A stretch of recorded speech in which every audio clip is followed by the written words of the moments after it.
This video is part of the 5 Under 5 DIY challenge for March. More about that after the first project. Project number 1. Carrot truck steak. I'll be using this Dollar Tree fall steak sign, some cricket words, carrots from Dollar Tree, and there's the sign, and then also this paint stencil from Walmart. And I'm just going to use the word farm on the arrow. All right, so there was kind of glitter, like raised glitter, and I did my best to try and scrape it off with my utility knife, but I did end up coming in with sandpaper because it was apparent that the paper wasn't coming up for me. So I got it to where I thought it was easy to cover with paint, and then I went ahead and cleaned it off and painted it. And I believe the color of this paint is oatmeal. And I think I did 2 coats, and you could still kind of see underneath, but you know, not a lot. And I figured the word on top would distract from it. Now I'm painting just certain portions of the truck. I wouldn't need to cover up here where the text is, because it's fall themed text, fall themed words. And I just used some red acrylic paint for that because the color of the truck was red. Then to cover up the pumpkins, I used some orange acrylic paint just because most of the pumpkins were orange. This is probably not even going to be seen, so I wasn't super worried about, you know, how I was doing it. I cut off the edge there where a pumpkin was hanging off the edge, and then I took some gray and colored in the window, and I bordered the window with some black, using my black Funsil chalk paint, or chalk marker, sorry. And then I used the white chalk marker to accentuate the white around the lights. And then at the last minute, I decided to paint around the window with the red. I tried to leave some of the original because it makes it look more, I don't know, high-end. As high-end as a carrot truck steak could be. So once I got all the painting done, and I actually did some like highlighted areas with the white chalk marker, now the paint's dry, and I'm doing my best to get these cricket words on here, but oh my goodness, it gave me such a hard time. I'm using like the HT Ront or HTV Ront transfer tape and just the cricket vinyl, and I don't know why I have such a hard time. The letters are kind of skinny, and I know that plays a factor, but oh my goodness, you'll see. I didn't stress. I just, the letters didn't come up, so I thought, okay, I'll just do them with my hand or my pokey tool afterwards. And it came out good in the long run. I was quite happy with it. So here I am covering the orange with the Spanish moss. And yes, it's messy, and it's going to be messy, and just, you know, be content with the fact that it's going to be messy. But it's easy to clean up because I always work on a piece of parchment paper. So I just used hot glue to get that down there, and I let it kind of hang off one part there because some of the words were showing through. Some of the original words were showing through. Now I'm using a sponge paintbrush, I think that was, to get the word farm on there, and I thought it looked pretty good. I had mixed up those colors, so I left it and started hot gluing the little carrots in. These carrots I thought were like stuffed, but they're actually just like solid foam. So and very bright. So I used a brown chalk marker to make them look like they had just been pulled out of the ground. And then I wasn't happy with how farm looked, so I went over it with the orange chalk marker. So getting good use of my chalk markers. Better look at the final reveal. Jumping in with a little bit more information about the playlist. It's the 5 Under 5 DIY challenge. It happens every month on the 5th at 5. Hosts are Missy from Crafty Cove DIY, Emily from Farm Charm Chic, and this month's guest host is Dawn from Designs by Gaddis. We create 5 projects for under $5 each, and host channel links as well as a link to the playlist will be in my description box below. Project number 2. Pizza Pan Bunny. We're going to use this 2022 calendar image for March. We have nautical rope, pink ribbons, pizza pan. The pan and the calendar came from Dollar Tree, and I don't remember where the ribbon came from Amazon probably. Always thought that was such a sweet image, and I finally get to use it. I made sure the pizza pan was nice and clean. You can use a baby wipe or some rubbing alcohol on paper towel. Now, I used Mod Podge earlier in this video and didn't put the top back on, and wow, it got super thick just over a day or two, and I ended up not being able to use it. Here I'm cutting out a background out of Dollar Tree wallpaper. I decided I wasn't in the mood for painting this day, and so it was pretty easy to trim the wallpaper for the shape of the pizza pan, because I know I'm going to go back in afterwards with the nautical rope, and that's going to hide any imperfections in the cut. Took the bunny image and just used my fingernail to mark where it needed to be trimmed. And when I put it down, I thought, wow, it's covering up like the whole background. After I just, went through putting the background on there, and I liked the background and wanted to show. So I did a bit of a fussy cut on the bunny image, and this way you could see more of the background, and I was happier with it. Here I am trying to get some Mod Podge out, and it's not coming out. I actually put a brush in it, and the brush just stood in the sludge. So plan B was to use this school glue, clear glue, but just on the outside edges, because I really wasn't sure what I was going to do. And it did wrinkle up a bit, and I rubbed it with some no, not paper towel. I think I used a cloth, just like an old rag.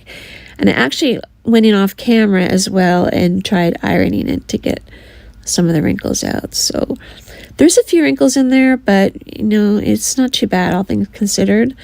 I'm going ahead and making a bow using the 2 loops and cinching them together with the zip tie.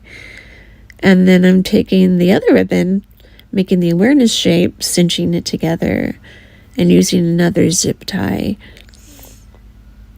And then I just put that second bow on top of the 2 loops there, and I position it and fluff it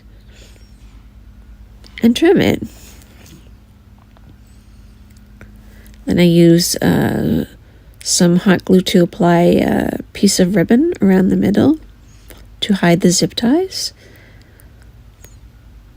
And then I actually came in with hot glue and attached that.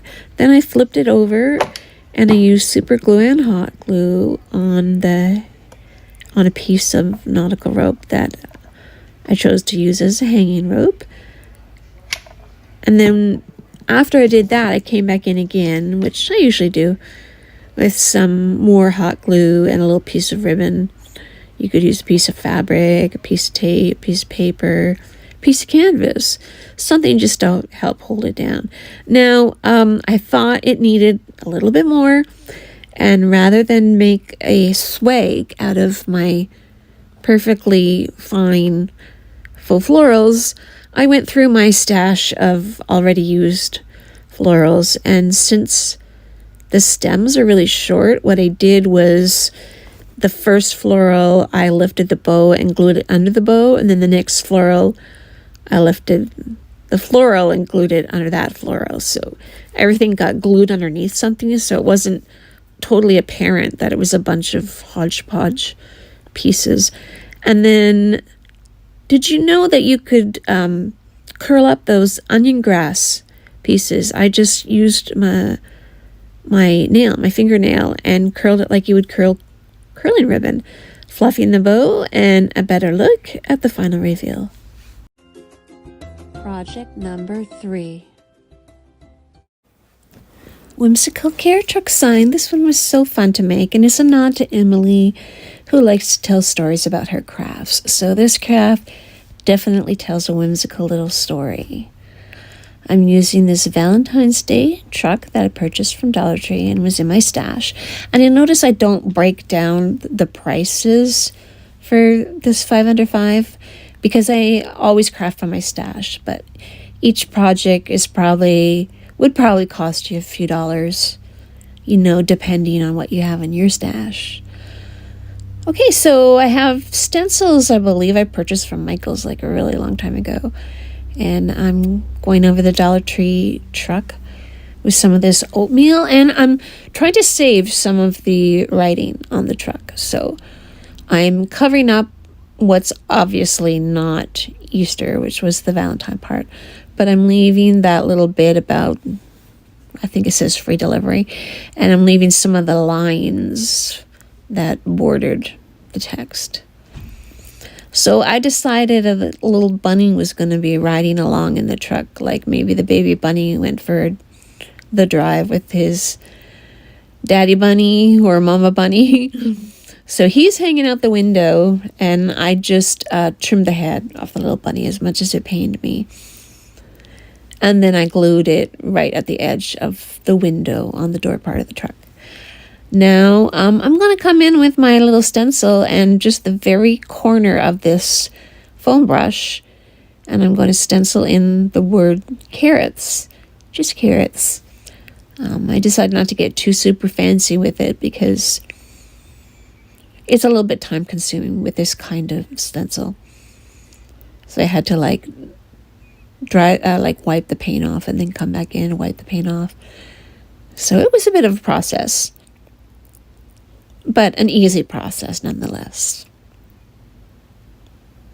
And you could use a pouncer or a dabber, or even cut off a piece of a kitchen sponge.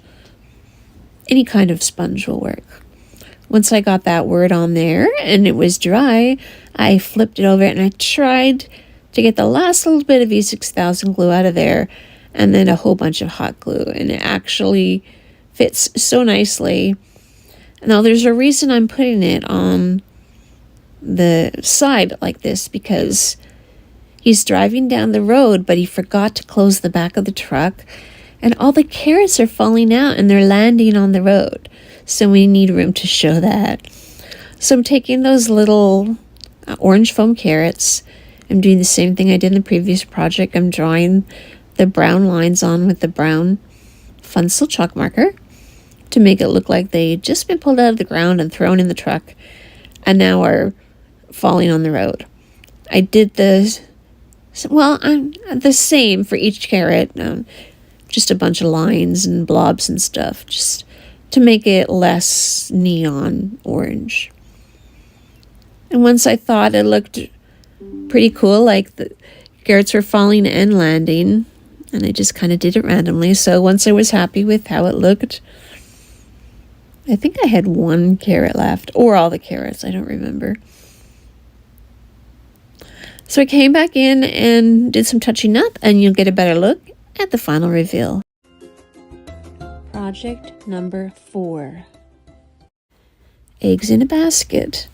So I've had these Dollar Tree eggs since last year, and then I'm always buying baskets. I just love baskets. This one was only $3 at one of the thrift stores I frequent, and I had something called Goof Off, and it stinks a little bit, but it really does clean it up. So I'm hoping the smell fades a wee bit, or else I'm going to spray it with something.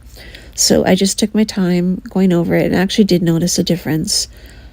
And that was probably the longest thing about this project, if you even call it a project. So I save shreds. My daughter saves shreds. So I have lots of shreds for the Easter basket. I don't have to go out and buy any Easter grass because I have shreds. I had some more colorful eggs that I put as a filler that I covered with the shreds. So it was kind of just to have something underneath it. But also the color poking through on the sides. I thought that would look cool. So once I got near the top, I went ahead and put the pretty eggs there. These are the ones that are speckled, and they come in this little mini egg carton. And I just love how they look. Like totally like they are, not doing anything to them at all. So I just plunked them on top there. Got some more of that pink shreds in there. Just kind of played around with how they look. And that's basically it for the main part of it. Now I'm going to add a bow. And y'all have seen me do bows before. I was going to add a flower to it, but I thought the flower was too big. Any of the flowers I tried were too big. So I'm going to stick with just a bow. You'll see me making the awareness shape and cinching it into a bow there. And I took some pale pink ribbon and wrapped it around the middle. And just tied it really tight on the back. I left the tails a little bit longer than I normally would because I knew they were going to be dangling down on the basket. So he tried the flower and was like, no. Excuse me. All right, so I actually used the ribbon. Like, I didn't trim it after I tied the knot in the back. So I used that to affix it to the... there's like a little metal piece that attaches it to the basket. So I actually tied the ribbon onto that. So the ribbon stayed no matter if the handle was up or down. It stayed more or less in the same spot. I went ahead and dovetailed the bottom like we always do. And there's what it looks like. And I'll give you a better look at the final reveal. Project number 5. Easter truck bead hanging. So we're adding a little bit of boho into some Dollar Tree Easter supplies. So Dollar Tree calls this particular blank a wreath rack.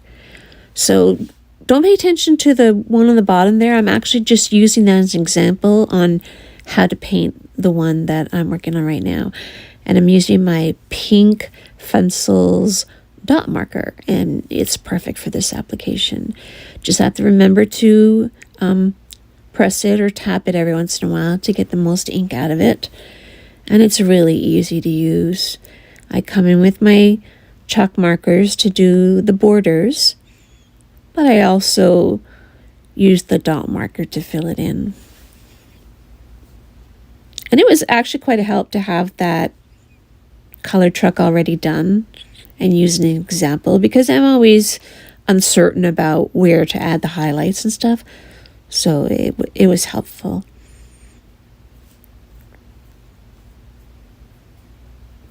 And the Funsel chalk marker, the white chalk marker, is so nice and bright white that it shows up even on top of the pink there. I colored in the bunnies in white because the bunny in the example was white, but the bunny in the example had white glitter and I only had silver glitter. So it really didn't matter that I painted them white there because you can really see the white. But I was using an example, so I thought, okay, that bunny is glittered, so mine's going to be glittered too. Even though it was different shapes and whatnot. It's something different. This is a little bit something different for me. Definitely not farmhouse. Now, this is kind of like what I call a faux macrame, but instead of doing knots, I'm doing beads. And what you do is you half your strings, choose a length of string and then keep it the same. And you half it and you pull the loop over the chosen, what am I trying to say? You pull the loop over like the dowel part. So you pull the loop over and around and through, and then you pull the tails through the loop. And if you want to pause it or rewind it to see that, it's just pull the loop over, around, and pull the tails through and do the exact same thing for each one. Now I'm just going in and kind of like creating a random pattern. I put some colored beads high, and then I put some wood beads a little lower and tied knots underneath them. And then it helps if you push them to the side so you can work on, you know, just one or two at a time. And that's what I do when I'm doing macrame and I'm doing the knots. I'm always pulling the strings to the side so I can see what I'm working on. So this actually took a while, you know, probably at least an hour. And then I did a quick trim, and I'll trim it again after it's hanging up, but I just wanted to show you the random design that I created. I also put some glue on the back of those loops so they weren't going anywhere. I think I showed that, but it was earlier. I really sped these up. There's a lot of editing. I'm sorry if it seems like it's going by quick. So I decided this didn't need a hanging rope. It's just a little bit too light. It would just been overkill. So I used a piece of tape to put a sawtooth hanger on there, and the tape just helps me get it even. And then the wood was probably too thin for the little screws, so I just hot glued the sawtooth hanger on there. And I'm showing you the beads and the strings. It all looks random, but it took me so long to do. Better look at the final reveal.